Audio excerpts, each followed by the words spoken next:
শাড়ি কিনেছিলাম, ব্লাউজ সেলাই করাতে দর্জির দোকানে গেলাম ছেলের সাথে।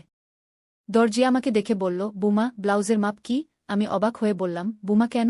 দর্জি ছেলের দিকে তাকিয়ে বলল, আরে ভাইজা, আপনার মা নাকি বউ? ছেলে হাসতে হাসতে বলল, বউখু। আমি লজ্জায় মাথা নিচু করলাম। ব্লাউজের মাপ নিয়ে বাড়ি ফিরলাম। আমি ছেলেকে বললাম, এত লজ্জা দিলি কেন? সে আমার পাশে বসে বলল, লজ্জার কি আছে মা? তুমি তো সত্যিই সুন্দরী।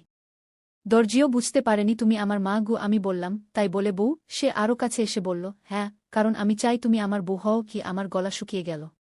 সে আমার হাত ধরে বলল, মা, আমি তোমাকে ভালোবাসি। শুধু ছেলের ভালোবাসা নয়, একজন পুরুষের একজন নারীর প্রতি যেমন ভালোবাসা হয়। কি? নতুন ব্লাউজের কাপড় টেবিলে রাখা ছিল। সে বলল, এই ব্লাউজ পরে তুমি আরও সুন্দর লাগবে। কিন্তু আমি চাই তুমি আমার স্ত্রী হিসেবে এই সৌন্দর্য আমার সাথে ভাগ করো। বিয়ে করো আমাকে গি। এই গল্পটি সম্পূর্ণ শুনলে আপনাদের পানি অটোমেটিক বের হয়ে যাবে, সো যত দ্রুত সম্ভব হাতের কাছে টিস্যু নিয়ে বসে পড়ো। বিছানার চাদর যেন নষ্ট না হয় সেটা সম্পূর্ণ খেয়াল রাখার অনুরোধ জানিয়ে গল্পটি এখন শুরু করব। তার আগে সর্বশেষ অনুরোধ, দয়া করে এমন পানি বের করার গল্প নিয়মিত শুনতে আমাদের চ্যানেলটি সকলেই সাবস্ক্রাইব করুন। ধন্যবাদ। হ্যালো বন্ধুরা, আমার নাম সুমিত্রা দাস। আমার বয়স ৩৯ বছর। আমার স্বামীর নাম রবীন্দ্র দাস, বয়স ৫৫ বছর। আমাদের ২ সন্তান, সৌরভ আর রূপা। সৌরভ ২১ বছর বয়সী, বিশ্ববিদ্যালয়ে পড়ে। রূপা ১৪ বছর বয়সী, স্কুলে যায়। গত সপ্তাহের ঘটনা। আমার জীবনে এমন কিছু ঘটল যা আমি কখনো ভাবিনি। সেদিন সকালে স্বামী অফিসে গেছে, রূপা স্কুলে। শুধু আমি আর সৌরভ বাড়িতে। সৌরভ ক্লাস নেই বলে বাড়িতেই ছিল। আমি রান্নাঘরে খাবার তৈরি করছিলাম। হঠাৎ সৌরভ এসে বলল, মা, আমার সাথে একটা জরুরি কথা আছে। আমি তাকিয়ে দেখি সে খুব গুরুগম্ভীর মুখে দাঁড়িয়ে। কি বলবি? আমি জিজ্ঞেস করলাম। সে বলল, মা, তুমি কি জানো তোমাকে কতটা সুন্দর লাগে? আমি হেসে বললাম, এসব কি বলছিস? কিন্তু সৌরভের চোখে একটা অদ্ভুত চাউনি। সে এগিয়ে এসে আমার কাছে দাঁড়াল। মা, আমি সত্যি বলছি। তুমি এত সুন্দর যে আমি প্রতিদিন তোমার দিকে তাকিয়ে থাকি। আমার মন খারাপ হল। এ কি বলছে সে? সৌরভ, তুমি কি বলছো? আমি ভ্রু কুঁচকে জিজ্ঞেস করলাম। সে আরও কাছে এসে বলল, মা, আমি তোমাকে একজন মা হিসেবে দেখি না। আমি তোমাকে একজন নারী হিসেবে দেখি। এই কথা শুনে আমার রক্ত জমে গেল। তুমি কি পাগল হয়ে গেছ? আমি চিৎকার করে বললাম। কিন্তু সৌরভ থামল না। সে আমার হাত ধরে বলল, মা, আমি তোমার সাথে থাকতে চাই। তোমাকে ভালোবাসতে চাই। আমি তার হাত ছাড়িয়ে নিয়ে বললাম, তুমি কি বলছো তা জানো? এসব কথা বলতে নেই। কিন্তু সৌরভ আরও উত্তেজিত হয়ে বলল, মা, আমি বাবার চেয়ে তোমাকে বেশি ভালোবাসি। আমি তোমার জন্য যা করতে পারি, বাবা তার অর্ধেকও পারে না। কি? তার কথা শুনে আমার মাথা ঘুরে গেল। তুমি এসব কি বলছো? আমি ভয়ে কাঁপতে লাগলাম। হঠাৎ সে আমাকে জড়িয়ে ধরার চেষ্টা করল। আমি তাড়াতাড়ি সরে গেলাম। সৌরভ, তুমি কি করছো? আমি চিৎকার করে বললাম। সে বলল, মা, আমি তোমার কাছে থাকতে চাই। তুমি বাবার সাথে না থেকে আমার সাথে থাকো গো। আমি তার মুখের দিকে তাকালাম। এ কি হচ্ছে? আমার নিজের ছেলে আমার সাথে এসব কথা বলছে। আমি ভাবলাম হয়তো সে মানসিকভাবে অসুস্থ হয়ে গেছে। সৌরভ, তুমি ডাক্তারের কাছে যাও। তোমার মাথা খারাপ হয়ে গেছে। আমি বললাম। কিন্তু সে হেসে বলল, মা, আমার মাথা ঠিক আছে। আমি শুধু সত্যি কথা বলছি। আমি তোমাকে চাই। এই বলে সে আবার আমার কাছে এগিয়ে এল। আমি পিছিয়ে গিয়ে বললাম, থামো। আর এক পাও এগোলে আমি চিৎকার করে সবাইকে ডাকব। সৌরভ থেমে গেল। তারপর বলল, মা, তুমি কেন বুঝছো না? আমি তোমাকে সত্যিকারের ভালোবাসা দিতে পারি। কি? তার কথা শুনে আমার চোখে পানি এসে গেল। আমার নিজের ছেলে আমার সাথে এমন আচরণ করছে।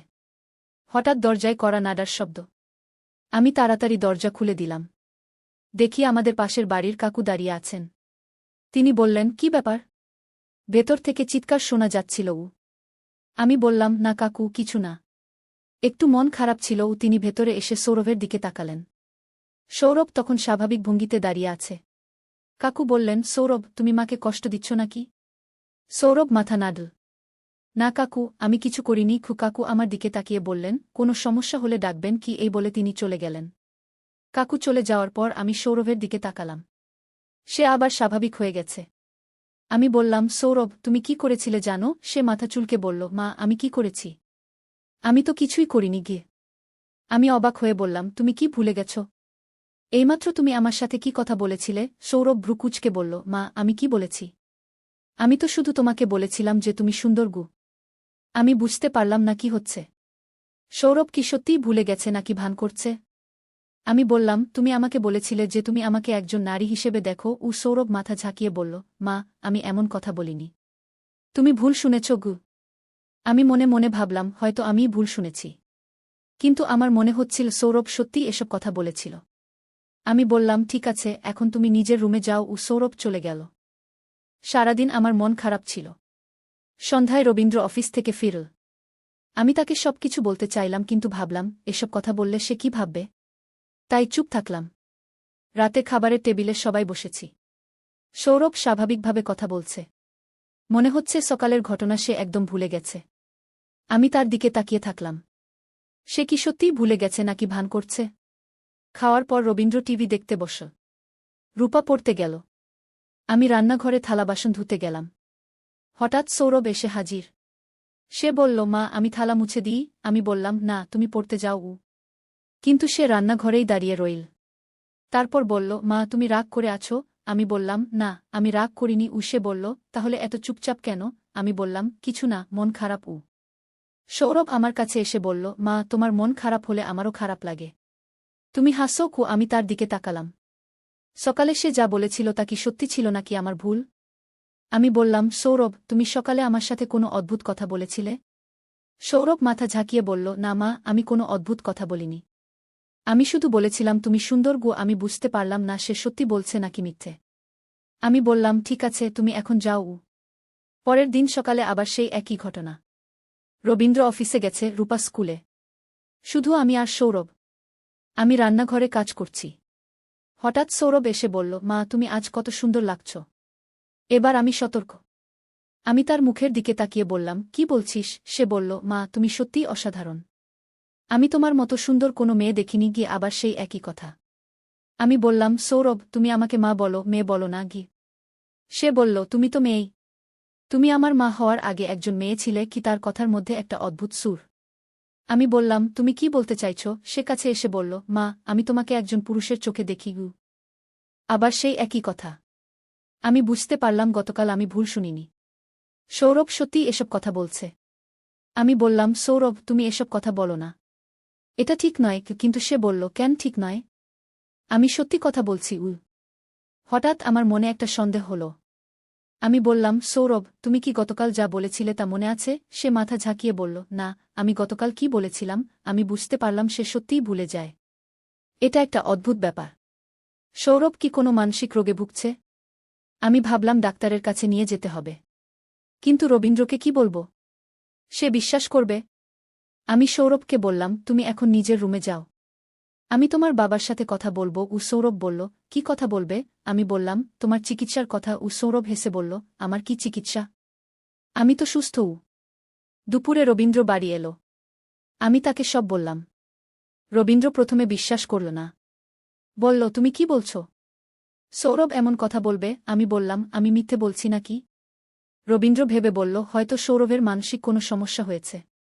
আমরা ডাক্তারের কাছে নিয়ে যাব। আমি বললাম, কিন্তু সে পরে সব ভুলে যায়। তখন সে স্বাভাবিক থাকে। রবীন্দ্র বলল, এটা আরও ভয়ানক। মানে সে দুটো ব্যক্তিত্বে ভুগছে। আমি বললাম, কি করব এখন? রবীন্দ্র বলল, ডাক্তারের কাছে নিয়ে যেতেই হবে। সন্ধ্যায় সৌরভকে আমরা ডাক্তারের কাছে নিয়ে গেলাম। ডাক্তার তার সাথে কথা বলল। পরীক্ষা নিরীক্ষা করল।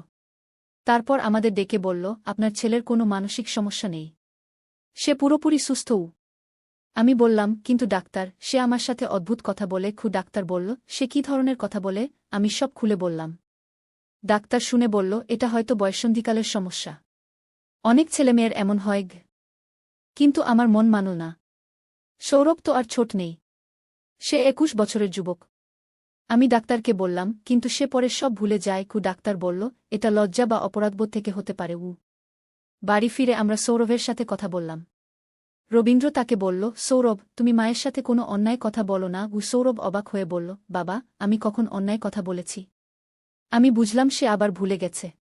আমি বললাম, সৌরভ, তুমি আমাকে বলেছিলে যে তুমি আমাকে একজন নারী হিসেবে দেখো। সৌরভ চোখ বট করে বলল, মা, আমি এমন কথা কখন বলেছি? রবীন্দ্র বলল, তুমি যদি এমন কথা বলে থাকো তাহলে আর বলবে না। সৌরভ বলল, বাবা, আমি এমন কথা বলিনি। মা হয়তো ভুল বুঝেছে। এই বলে সে নিজের রুমে চলে গেল। পরের দিন আবার সেই একই ঘটনা। সকালে সবাই বের হয়ে যাওয়ার পর সৌরভ আমার কাছে এসে সেই একই কথা বলতে শুরু করল।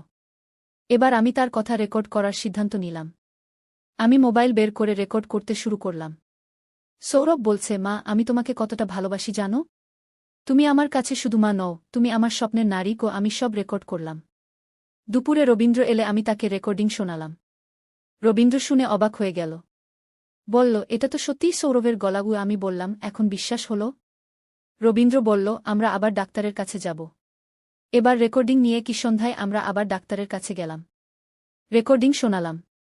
ডাক্তার শুনে বলল, এটা একটা জটিল ব্যাপার। হতে পারে আপনার ছেলে অচেতন অবস্থায় এসব কথা বলে কি। আমি বললাম, মানে? ডাক্তার বলল, কিছু মানুষের মধ্যে এমন ব্যাধি আছে যে তারা অচেতন অবস্থায় কথা বলে কিন্তু পরে মনে থাকে না।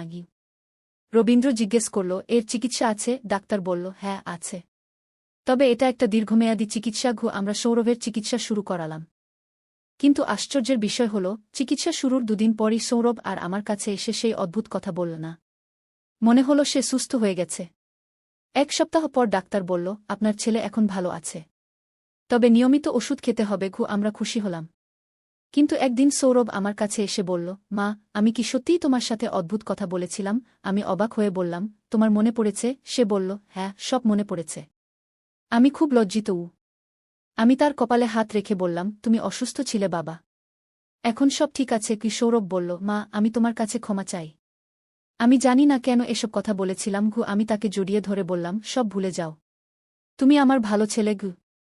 কিন্তু পরের দিন আবার অদ্ভুত একটা ঘটনা ঘটল। সকালে আমি রান্নাঘরে কাজ করছি, হঠাৎ রূপা দৌড়ে এসে বলল, মা, দাদাভাই কি করছে জানো?